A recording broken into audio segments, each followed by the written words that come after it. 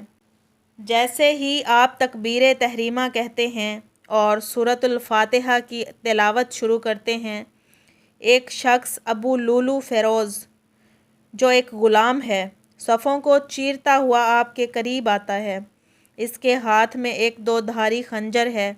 کسی کو گمان بھی نہیں کہ یہ لمحہ قیامت کا پیش خیمہ بن جائے گا۔ پلک جھپکتے ہی وہ آپ رضی اللہ تعالیٰ عنہ پر حملہ کرتا ہے۔ ایک وار، پھر دوسرا، پھر تیسرا، خنجر آپ کے جسم کو چیرتا ہے اور آپ کا خون محراب کی مٹی میں بہنے لگتا ہے۔ مسجد میں ایک شور برپا ہو جاتا ہے۔ کچھ لوگ حملہ آور کو پکڑنے کی کوشش کرتے ہیں، مگر وہ اپنے خنجر سے 6 مزید افراد کو زخمی کر دیتا ہے۔ آخر کار اسے قابو پا لیا جاتا ہے، لیکن اس نے خود کو ختم کر لیا۔ حضرت عمر رضی اللہ تعالیٰ عنہ زمین پر گر جاتے ہیں۔ آپ کی آواز کمزور ہے مگر ایمان سے لبریز ہے۔ آپ فرماتے ہیں کہ نماز مکمل کرو جو اللہ کے لیے ہے، وہ نماز کو نہ چھوڑے۔ آپ کو اپنے گھر لے جایا جاتا ہے۔ آپ کا پیٹ زخمی ہے، خون مسلسل بہہ رہا ہے۔ طبیب آتا ہے، دودھ پلاتا ہے، مگر وہ زخم سے باہر نکل آتا ہے۔ سب سمجھ جاتے ہیں کہ وقت قریب ہے۔ آپ کے ہونٹوں پر ایک ہی دعا، اے اللہ مجھے اپنے راستے میں شہادت عطا فرما، اپنے نبی کے شہر میں۔ آپ اپنے بیٹے عبداللہ بن عمر کو بلاتے ہیں اور فرماتے ہیں کہ بیٹا، لوگوں سے کہہ دو کہ میں کسی کو خلیفہ مقرر نہیں کرتا، بلکہ ایک شورا قائم کرتا ہوں جو اپنے میں سے منتخب کرے۔ یہی عدل و امانت کا آخری ثبوت تھا۔ آپ اپنی ذات کی بجائے امت کی فکر میں ہیں۔ 3 دن زخم کی شدت میں گزر جاتے ہیں۔